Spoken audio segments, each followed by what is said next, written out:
Hey everybody, I'm going to go ahead and do a little mini pre-recorded lecture on Chapter 8, Vitamins. Let me go ahead and get my screen ready. Okay, so if you notice on Canvas, I actually have two presentations posted for Chapter 8. One is like our regular presentation that I would give you in class, taken directly from our McGraw-Hill book. And this other one is entitled Vitamins Chart Style. It's actually taken from another book, and it's the one that I like to use. Both of them, it really doesn't matter which one you look at. Both of them have the same exact information.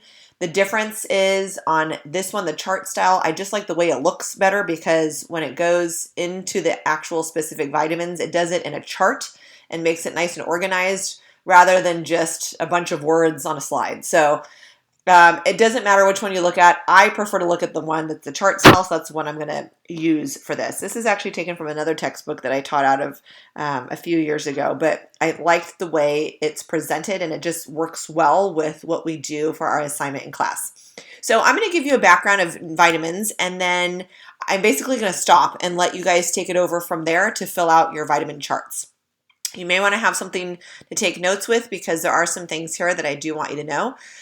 Just a little introduction and background about vitamins. They're considered to be organic, and when we use the word organic in nutrition, you might probably more would think about it in terms of like a labeling issue. When we think of the word organic, I think a lot of us think of like no chemicals, no pesticides, no antibiotics, no hormones, all that stuff, which is true when it comes to labeling of food. However, this is in the sense of being organic as in chemistry. So, for instance, if you were to take an organic chemistry class, the reason why it's called organic chemistry is it has to do with carbon, basically, the molecule of carbon and the interactions that those molecules have with other molecules and so on. So anyway, so that's what it means when it says organic here in the chemistry sense. You don't need to worry about that for testing purposes, but I'm just kind of letting you know what that means. So when you're reading about it in the book, it all makes sense. Vitamins are considered to be micronutrients. So remember, we've talked about the three macronutrients, which are fat, protein, and carbohydrates. Now we're going to be getting into the micronutrients, which include vitamins and minerals. And actually not next week, but the week after, we're going to be talking about minerals and water. And water is actually considered to be a macronutrient when we're talking about the different types of nutrients, but it is coupled with minerals. Okay, it is essential. Vitamins are essential, which means that we have to get them from our diet. Remember, that's come up quite a few times already now. They do not provide energy for our body, which means they do not have calories. So all the macronutrients that we've talked about so far, the fat, the protein, and the carbohydrate all provide calories. Vitamins do not, and neither do minerals, and also with water. And it's also the thing that I do want you to know about vitamins, this is important to know, is that they're classified as either being water soluble or fat soluble. So let me show you what that looks like. So looking at this chart here, the vitamins that we're going to be going over today and on your chart are most of the ones listed on here. There might be a couple that are left out, and I'm going to just preface this by saying not that they're not important. They're all important. They all provide jobs inside of our body. However, the ones that I specifically want you to know about are the ones that you're going to be tested on. So that's why I do not include some of the ones on the chart. There's so many of them, and a lot of them, especially the B vitamins, are very similar. So it kind of gets repetitive a little bit with their functions. So in terms of the water soluble versus the fat soluble, let me see if I can get my pointer here. So here we go. So water soluble ones include all the B vitamins and vitamin C. Now, an easy way to remember this whole situation is if you just really only care about the fat soluble ones. Fat soluble ones are vitamins A, D, E, and K. And when I was in school, I just memorized CADE, K-A-D-E, or DECA, D-E-K-A. So whatever you want to memorize. If you know your fat soluble vitamins, you know that everything else is water soluble. So that's an easy way to remember that. So if you just remember CADE or DECA, then you know that everything else is water soluble. So the water soluble vitamins, like I said, include vitamin C, all the B vitamins, which you'll get to know really well in your vitamin chart. And the reason why they're categorized in the two categories of water soluble versus fat soluble. And I think we talked about this in class, solubility and what that means. That came up in our carbohydrate chapter when talking about fiber. When something is water soluble, that means it dissolves in water. When something is fat soluble, that means it dissolves in fat. So if you had to guess between the two, which one would basically get used and then excreted when excess is present in your body, it would be the water soluble one, because water soluble vitamins do not store in your body for a long period of time. Fat soluble ones do. If you think about it, we have fat stores in our body, so it can get stored in our body for a longer period of time. These are the vitamins, the fat soluble vitamins. These are the ones that are a little bit more concerning when it comes to toxicity. Water soluble ones we don't really worry about too much, because we basically take what we need and then we excrete the rest through our urine. So the fat soluble ones are the ones that we need to be a little bit more concerned with. And I just have to let you guys know that I've never known anyone personally that has had a toxic effect of having too many vitamins. It's very, very hard to do. It is possible, but it's very, very hard to do. You would probably have to down entire bottles of supplements, and they would probably have to be fat soluble. Now, if you have too much vitamin C in your system, like if you were to take a bunch of vitamin C tablets or chewable vitamins, what would happen is you would get an upset stomach, and then you would probably have some diarrhea, and then it would just excrete out. So that would be the worst of it. Fat soluble is a little bit different. For instance, if you had too much vitamin A in your system, you can damage your liver. So you do have to be careful with these. And again, the only way that I can think of that this would really happen is if you were to just take large amounts of supplements at one sitting. Okay. As you guys probably can realize, vitamins are found in our food, right? So in virtually, I don't want to say all foods, because there's a lot of empty calorie foods that are out there. But most foods have some sort of vitamins in there. And how it's prepared, how that food is prepared, actually has a lot to do with vitamin loss, or if you can preserve the vitamins in there. So for example, if you think about like broccoli, say you were to take like a bunch of broccoli and cook it. And the best way to preserve the vitamin content in food when you're cooking broccoli is not by dunking it into water. As you guys have probably done before, if you take vegetables like broccoli and put them into water and boil it, the water turns green. And what's literally happening is all those good vitamins and minerals are now leaching into the water. So then you have the cooked broccoli, but now you've gotten rid of a lot of the good stuff that's in the broccoli. So when you're cooking something like broccoli, I love my example of broccoli, you want to maybe do something like steaming. Steaming is better. You are using water when you're steaming if you use like a steam basket, but you are not letting all those good nutrients go into the water when you're doing that. Another method might be like roasting in the oven, and because you're not using water in that situation. So that's another good way to preserve vitamins. You could also, sometimes people will do something called blanching, which is a certain way of how you cook vegetables, where you do use water, but it's only for a very short period of time where you're blanching it. A lot of chefs will use that term, I know. And I'm trying to think of another way.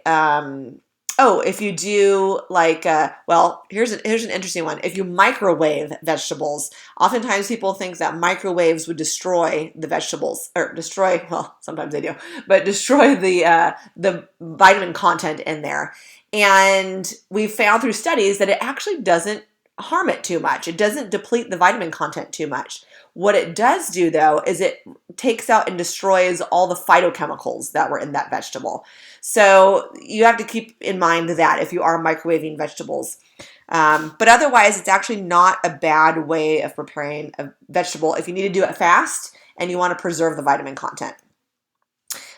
You can find vitamins in all the different food groups, and there's different ones in each food group, and that's part of the reason why we have certain food groups too, to categorize vitamins and minerals and other phytonutrients that are found in these different food groups, particularly in the fruits and vegetable category. And they're just the different macronutrients as well. Okay, so we've talked about this word before, and I do want you to know what it is, fortification. And remember, when we talked about fortification, it's where you add vitamins and minerals to a food product, and it could be any food product. So what we've seen over the years, this is really interesting, is that, for example, when we talked about enrichment, remember enrichment is a little bit different than fortification. Enrichment is where you have added back in the vitamins and minerals that were lost during that milling process for breads and grains. So we've found over the years that when enrichment was now mandated, and that happened,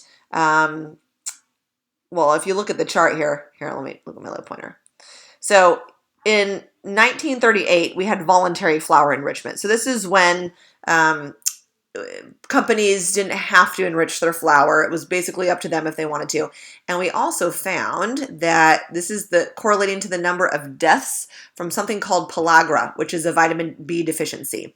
And pellagra, you'll learn about it when you do your vitamin chart, and I don't want to give you too much information yet, was pretty high at this time in this year.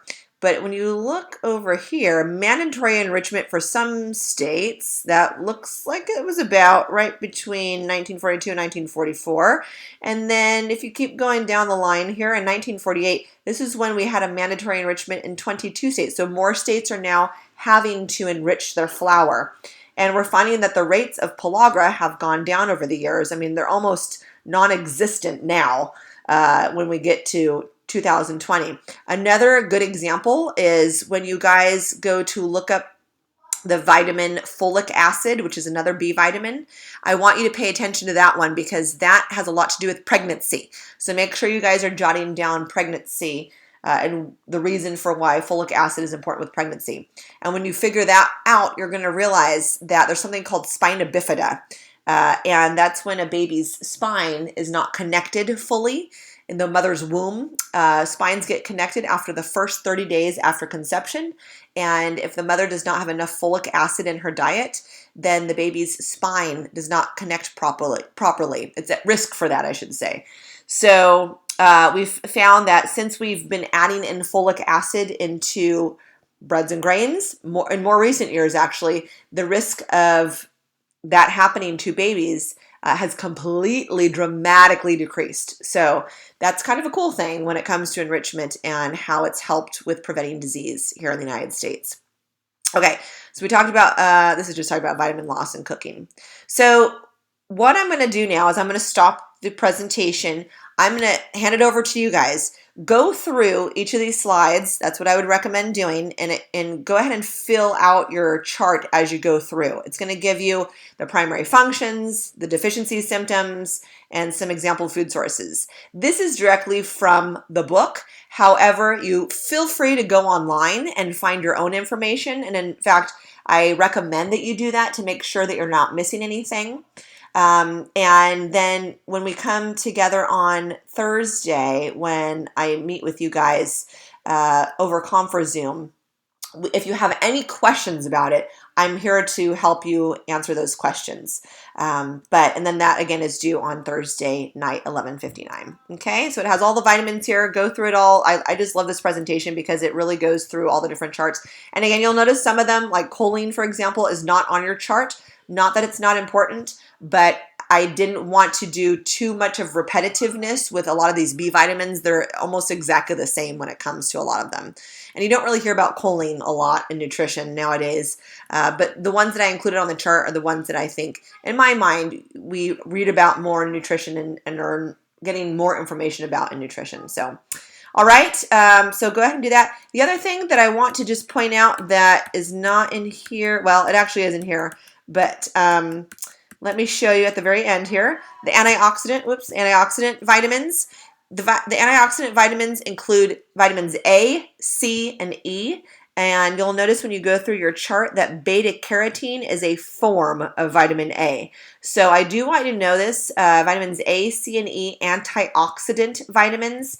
These are vitamins that are going to help, or this first bullet point says right here, it's going to help to prevent and repair damage to cells caused by exposure to free radicals.